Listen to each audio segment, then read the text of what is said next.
Hello! Like my nice big chunky hat?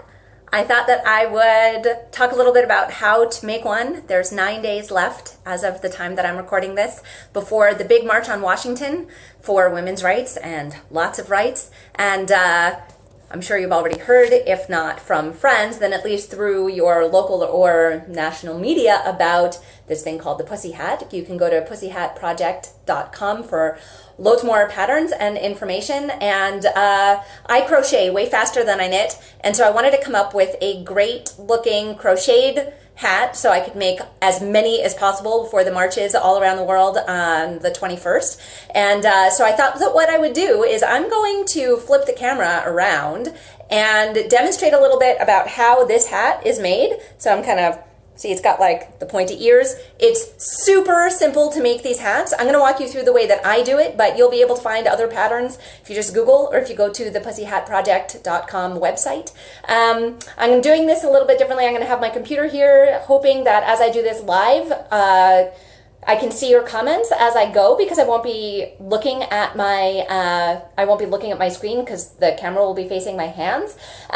So I will do my best, and if that doesn't work, then please save your questions or comments to the end and I will see them then. And if you're watching this in a replay, not live, then please do chime in the comments and I'll be able to answer, and other people can chime in too. If you're watching this on YouTube, you can catch more live videos over on my Facebook page, and if you're watching this on Facebook, know that I will be also posting it once it's done on my YouTube page. It's YouTube, my username is KP Worker, and on Facebook my username is Kim P Worker. Such is the disarray of social media life. Okay, I'm going to flip my camera around and see how this is going to look. You should, in a sec, see some yarn. Let's see here. Oh, look at that. We've got some yarn. I've got this all set up. Nice. I'm going to see if I can zoom in a little. I don't think, ooh, I can a little bit. I don't want to zoom in too much. So, okay, so here you see that I've got my crochet, and I'm going to see, people tell me that I should be able to watch this live on my computer, but I can't. So I cannot really see comments, but I might. I don't know. Anyway, what I have here, so let me take the hat off my head, and I'm going to show you a little bit about how this is made. I'll zoom, whoop, not in, but out a little bit. So I don't have an unassembled hat, but essentially to make a pussy hat, you're just making a rectangle out of fabric, knitted or crocheted, folding it in half, and seaming it up the two sides. And that rectangle creates these points here that become the ears when you're wearing the hat. And the ribbing at either end of the rectangle is what you wear. That becomes the brim of the hat. You wear that on your head, and it becomes nice and cushiony, and it makes this a very versatile hat. It'll fit almost any head side. It fits my 6-year-old son, though I will be making one slightly smaller to fit him. So the way that I made this crocheted hat is slightly in pieces. I made this ribbing. My favorite way of making crocheted ribbing is by working single crochet through the back loop only, and that's what I'm going to demonstrate here today, exactly how to do that. Even if you're a super duper beginner, you can do this. It's just a slight variation on the basic single crochet stitch, and what it does, it's actually worked this way. You work across, right, rows, and what it does, oh, I can see your comments, right, Misty, hi Misty.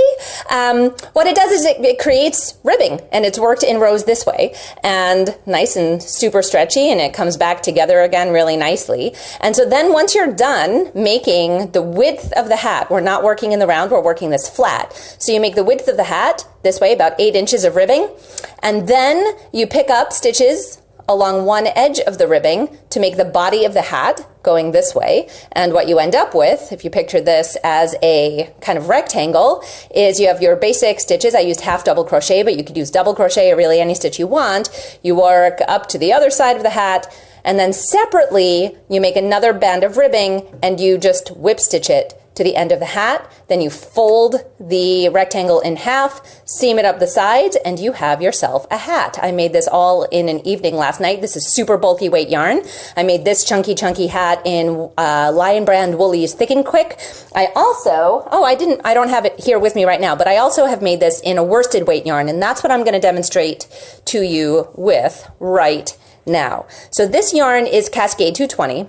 And the pattern, you can find the pattern. The full instructions for this are on my blog right now if you go to kimworker.com/blog, and I'll update this post with the exact direct link to the pattern page, but it's a free pattern.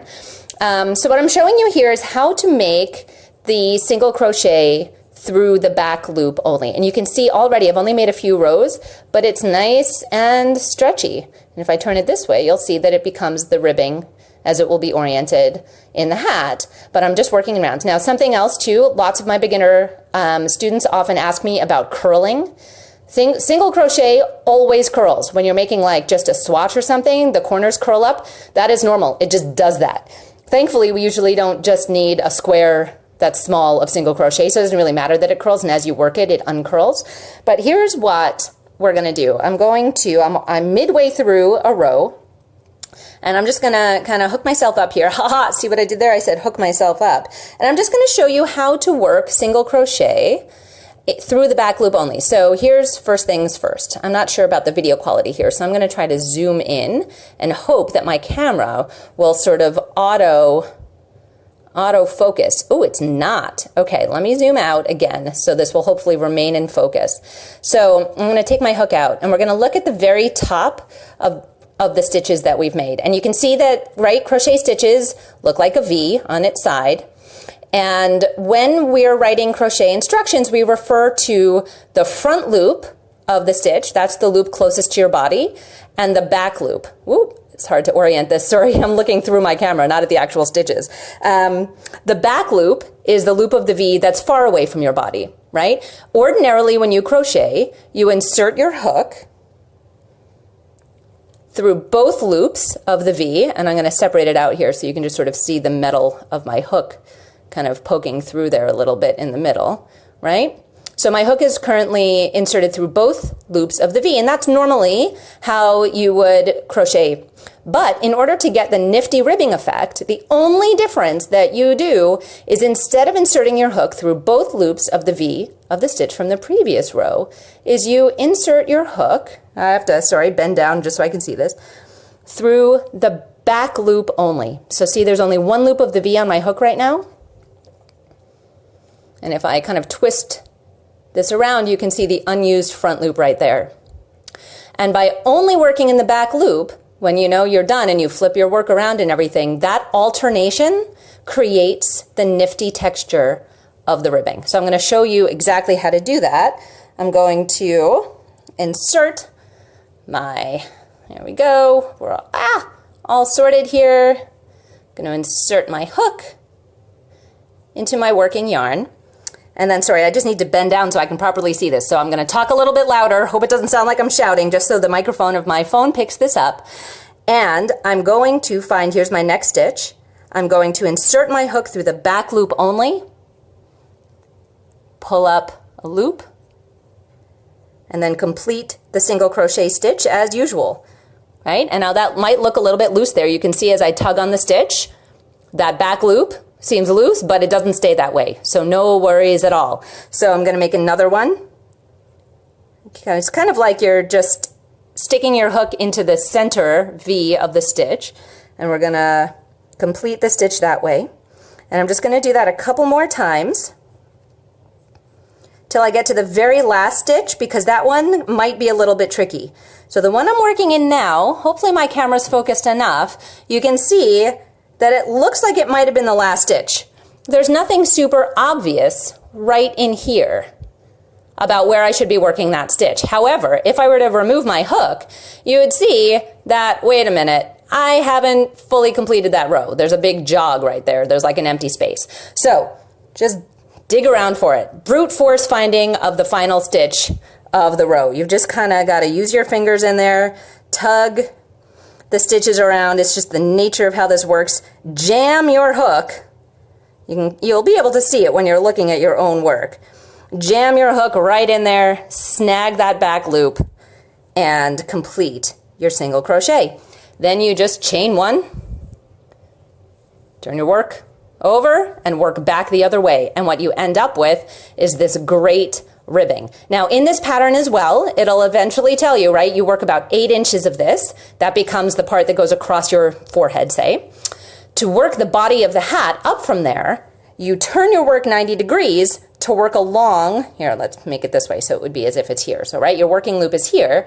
Instead of turning and working back the other way, you rotate your work 90 degrees, and you're going to pick up stitches, along the row edges. Now that can be a little bit tricky because you don't have a super easily identified stitch to work into, and you're no longer going to be working in the back loop only here because you're just going to be making your half double crochets or whatever stitch you want to work in.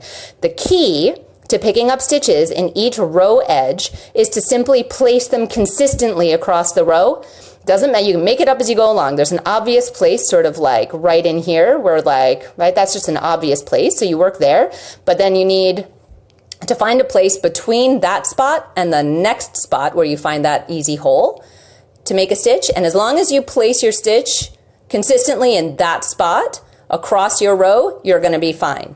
You're going to be fine. So let me pull back that super chunky example again, and you'll see that immediately when you start working the regular stitches across the row edges of the ribbing, it expands out, and that's because the ribbing cinches. Right? The ribbing cinches. If the ribbing weren't cinched, you would have this very recognizable rectangle, but the ribbing pulls in, and that's exactly its job. So you're not doing any increasing, you're not doing anything fancy to make the hat kind of come out at the sides here. It just happens like magic. So I'm going to flip the camera around. Let me know if you have any questions. Here comes my face in a sec. First my Ooh, hello. So leave a comment if you have any questions about how this works. Again, you can find the pattern on my website at kimworker.com/blog. It is for a crocheted pussy hat for the March on Washington that's happening on the 21st. And there are also sort of solidarity marches happening in hundreds of cities around the world. I will be attending one in my hometown, and all bedecked in my pink hat, and my whole family will be there, and I'll be bringing some extras for anybody there who needs one and doesn't have one. So you can read more about it on the Pussy Hat Project website itself, or you can find this pattern that I just demonstrated here on my website at kimworker.com/blog. Ask any questions in the comments at all about how it's made. If you need a hand, you can show me your pictures. Definitely let me know if you make the hat, and good luck to you. See you soon. Bye.